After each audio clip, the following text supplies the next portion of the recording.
할렐루야. 오늘 또 하나님의 은혜와 평강이 여러분 가운데 함께 하기를 축복합니다. 오늘 또 묵상의 말씀을 통해서 나에게 주시는 하나님의 음성을 듣는 은혜로운 시간이 되기를 축원합니다. 이 시간 하나님께서 우리에게 주신 말씀은 요한계시록 22장 1절에서 5절 말씀입니다. 천사는 또 수정과 같이 빛나는 생명수의 강을 내게 보여주었습니다. 그 강은 하나님의 보좌와 어린 양의 보좌로부터 흘러나와서 도시의 넓은 거리 한가운데를 흘렀습니다. 강 양쪽에는 12종류의 열매를 맺는 생명나무가 있어서 달마다 열매를 내고 그 나뭇잎은 민족들을 치료하는 데 쓰입니다. 다시 저주를 받을 일이라고는 아무것도 그 도성에 없을 것입니다. 하나님과 어린 양의 보좌가 도성 안에 있고 그의 종들이 그를 예배하며 하나님의 얼굴을 뵐 것입니다. 그들의 이마에는 그의 이름이 적혀 있고 다시는 밤이 없고 등불이나 햇빛이 필요 없습니다. 그것은 주 하나님께서 그들을 비추시기 때문입니다. 그들은 영원 무궁하도록 다스릴 것입니다. 아멘. 우리는 요한계시록 마지막 장입니다. 언제나 하나님의 말씀은, 하나님의 역사는 해피엔딩입니다. 그 요한계시록은 어떻게 보면 그 심판, 무시무시한 마지막 종말, 이런 말씀으로 가득 차 있는 것 같지만 사실은 결국은 이 모든 것들이 심판이 있을 것이고, 그러나 환난과 핍박과 역경 속에 있는 믿음을 지키는 자들에게는 결국 그 심판 끝에는 하나님의 나라의 영광을 보리라는 말씀을 하고 있는 겁니다.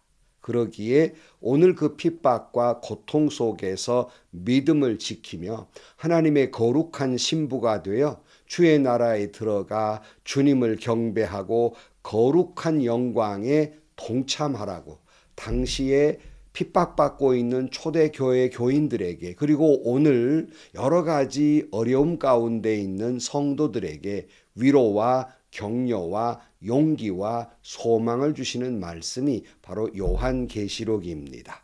오늘 또 본문 말씀에서 보면 믿음을 지킨 자들이 장차 하나님 나라에 들어가서 누리게 될 그 환상을 보게 하십니다. 요한은 천사들에 의해서 수정같이 빛나는 생명수 강을 보게 됩니다. 오늘 1절을 보면 천사는 또 수정과 같이 빛나는 생명수의 강을 내게 보여주었습니다. 그 강은 하나님의 보좌와 어린 양의 보좌로부터 흘러나왔습니다. 여기 수정과 같은 생명수의 강을 보았다 이렇게 말씀하는데, 이것이 하나님과 어린 양 보좌에서 흘러나왔다 말씀하고 있습니다. 이 생명수의 강은 무엇을 뜻하는 것일까? 이 생명수 강을 생각하면 저 창세기로 올라가 보면 창세기 2장에 생명나무와 생수 강이 나옵니다. 창세기 2장 10절 말씀에 보면 강 하나가 에덴에서 흘러나와서 동산을 적시고 에덴을 지나서 네 줄기로 갈라져서 네 강을 이루었다라고 말씀합니다. 그러니까 생명수의 강은 곧 에덴 동산의 그 강을 연상시키게 되고, 또 에스겔 47장에 나오는 말씀과 아주 대단히 그 연상되는, 짝을 하고 있는, 밀접하게 연관되어 있는 말씀이기도 합니다. 에스겔 47장 7절 이하에 보면 이런 말씀이 있습니다. 내가 돌아올 때에는 보니 이미 강의 양쪽 언덕에 많은 나무가 있었다. 그가 나에게 일러주었다. 이 물은 동쪽 지역으로 흘러나가서 아라바로 내려갔다가 바다로 들어갈 것이다. 이 물이 바다로 흘러 들어가면 죽은 물이 살아날 것이다. 이 강물이 흘러가는 모든 곳에서는 온갖 생물이 번성하며 살게 될 것이다. 이 물이 사해로 흘러 들어가면 그 물도 깨끗하게 고쳐질 것이므로 그곳에도 아주 많은 물고기가 살게 될 것이다. 강물이 흘러가는 곳이면 어디에서나 모든 것이 살 것이다. 그때에는 어부들이 고기를 잡느라고 강가에 늘 늘어설 것이다. 어부들이 엔게디에서부터 에네글라임에 이르기까지 어디에서나 그물을 칠 것이다. 물고기의 종류도 지중해에 사는 물고기의 종류와 똑같이 아주 많아질 것이다. 그러나 사해의 진펄, 개펄은 깨끗하게 고쳐지지 않고 계속 소금에 절어 있을 것이다. 그 강가에는 이쪽이나 저쪽 언덕에 똑같이 온갖 종류의 먹을 과일나무가 자라고 그 모든 잎도 시들지 않고 그 열매도 끊이지 않을 것이다. 나무들은 달마다 새로운 열매를 맺을 것인데 그것은 그 강물이 성소에서부터 흘러나오기 때문이다. 그 과일은 사람들이 먹고 그 잎은 약재로 쓸 것이다. 성소에서 생명을 살리는 그 강물이 흘러나올 것이라고 말씀하면서 에스겔은 회복과 치유를 말씀하고 있습니다. 바로 오늘 요한계시록에 나오는 생명수의 강을 또 깨달으려면 바로 이 말씀을 연관지어서 생각해 보면 쉽게 이해할 수 있습니다. 늘 말씀드리지만 저는 설교가로서 늘 이렇게 말합니다. 성경으로 성경을 말하게 하라. 그래서 본문에 늘 입각해서 본문을 해석하는 것도 늘 성경 자체에서 그 해석을 가져오는 그런 것이 굉장히 은혜롭고 또 실수하지 않는 방법이기도 합니다. 요새 어떤 분들은 설교를 하면서 본문은 읽어놓고 내용은 엉뚱한 이야기를 해서 때로는 교인들을 당혹스럽게 만들기도 합니다. 이런 것들은 본문을 읽어놓고 자기 말을 하고 있는 겁니다. 성경은 성경으로 풀게 하라. 성경은 성경으로 말씀하게 하라. 이 말씀을 늘 드리는데 바로 오늘 말씀도 성경으로 풀어가야 합니다. 특별히 이 생명수의 강을 또 하나 신약으로 넘어와서 요한복음 7장에 보면 요한복음 7장 37절 말씀에 명절의 가장 중요한 날인 마지막 날에 예수께서 일어서서 큰 소리로 말씀하셨다. 목마른 사람은 다 나에게로 와서 마셔라. 나를 믿는 사람은 성경이 말한 바와 같이 그의 배에서 생수가 강물처럼 흘러나올 것이다. 이것은 예수를 믿는 사람이 받게 될 성령을 가리켜서 하신 말씀이다.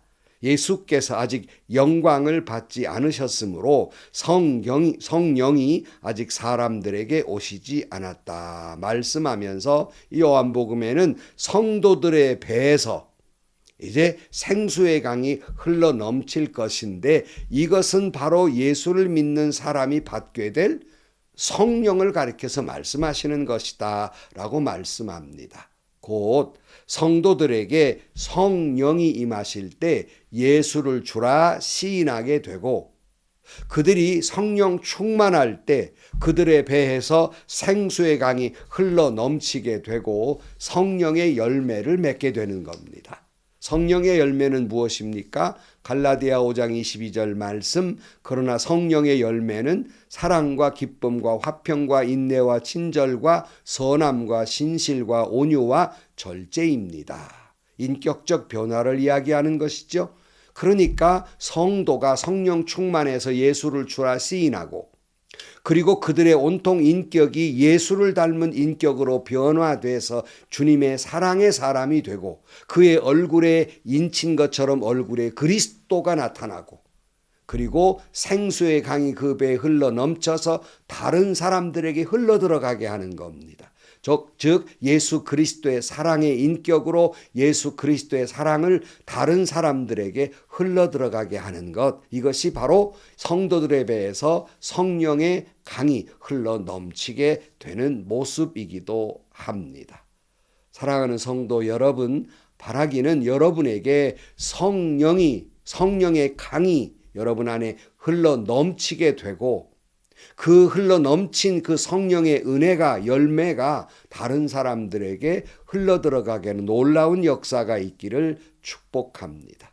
그래서 이 생수의 강은 우리가 창세기 또 에스겔 또 요한복음을 이렇게 합해서 말씀하고 있는 생명수의 강이 말하고자 하는 것이 무엇일까? 바로 그것은 성령이 임할 때 회복과 치유의 역사가 일어나는 것을 알 수 있게 됩니다. 그래서 27절 말씀을 보면서 에스겔 47장을 연상해서 이해해 보면 오늘 본문 2절 도시의 넓은 거리 한가운데 흘렀습니다.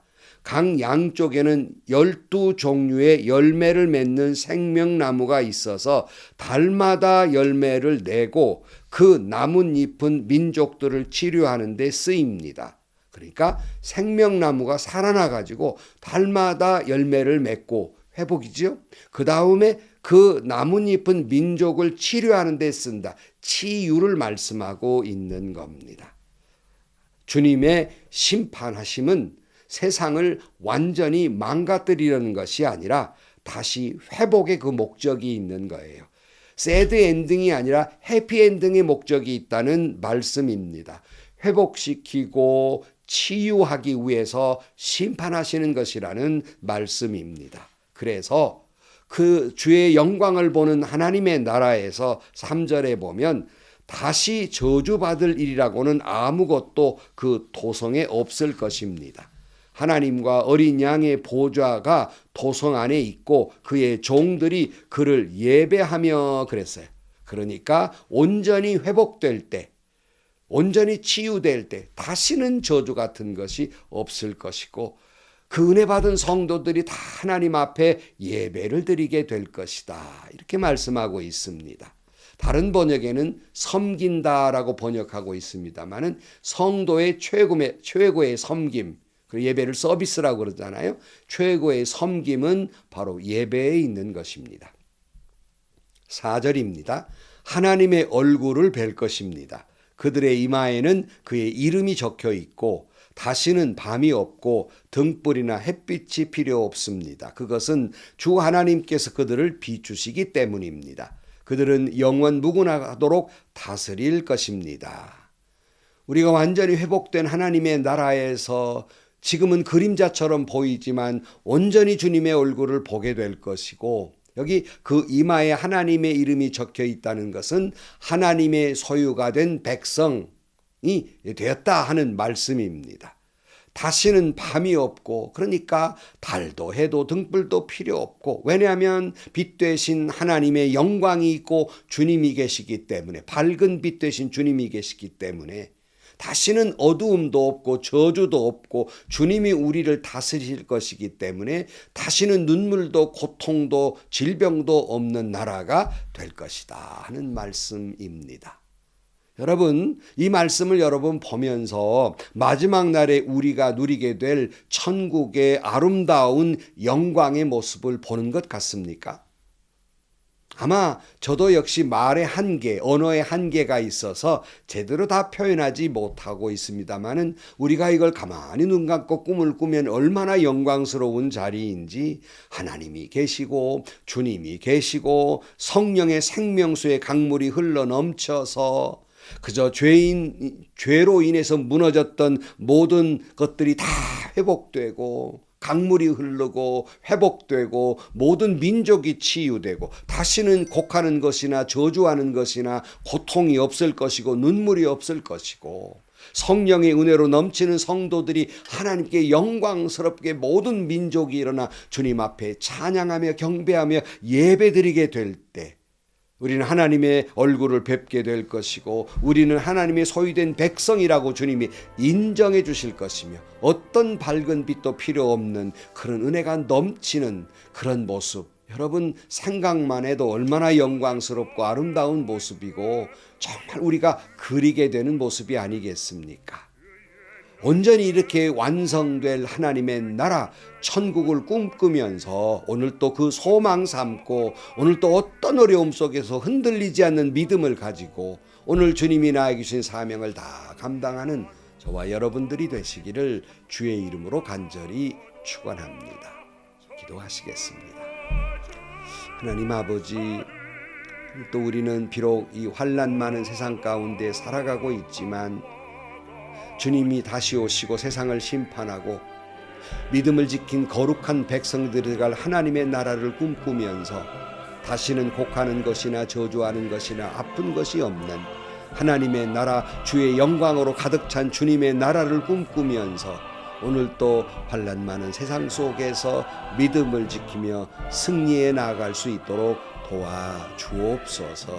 예수님의 이름으로 기도하옵나이다. 아멘. 이 말씀을 준비하면서 여러분, 또 우리나라에 또 슬픈 일이 벌어졌지 않습니까? 무한 그 비행장에서 이렇게 어려움을 만난 많은 분들, 유족들에게 하나님의 위로하심이 함께 하시기를 빕니다. 그리고 우리는 이 환난과 슬픔과 고통과 어려움이 많은 세상 속에서도 여전히 믿음을 굳건히 지키고 흔들리지 않는 신앙을 가지고 장차 성령의 강이, 생수의 강이 흘러 넘치고 그리고 회복되고 그리고 치유됨으로 말미암아서 주의 영광에 동참할 그러한 꿈을 꾸면서 여러분, 오늘 또 슬픔 가운데에서도 또 이 민족이 경랑에 휩쓸려 있지만은 굳건히 믿음으로 서서 끝내 승리하는 저와 여러분들이 되시고 하나님 나라의 영광을 꿈꾸는 저와 여러분들이 되시기를 주의 이름으로 축복합니다. 행복하시고요, 좋은 일이 가득한 하루가 되시기를 주님의 이름으로 간절히 축원합니다.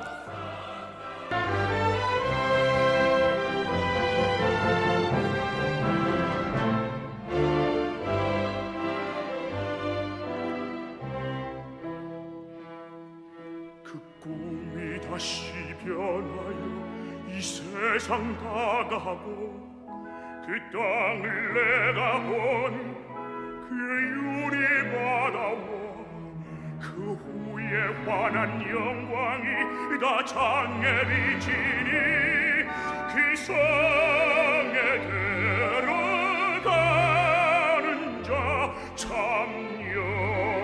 영광이로다. 밤이나 낮이 없으니 그 영광뿐이라.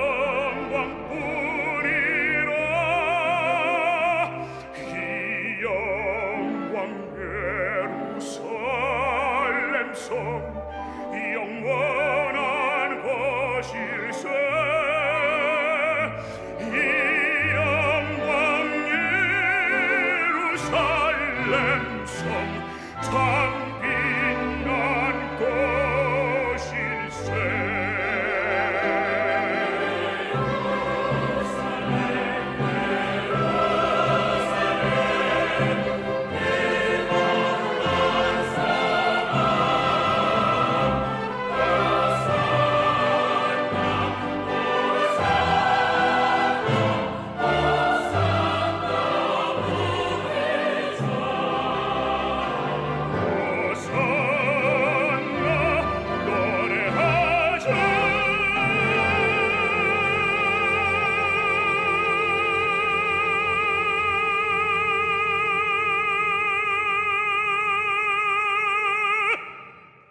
호산나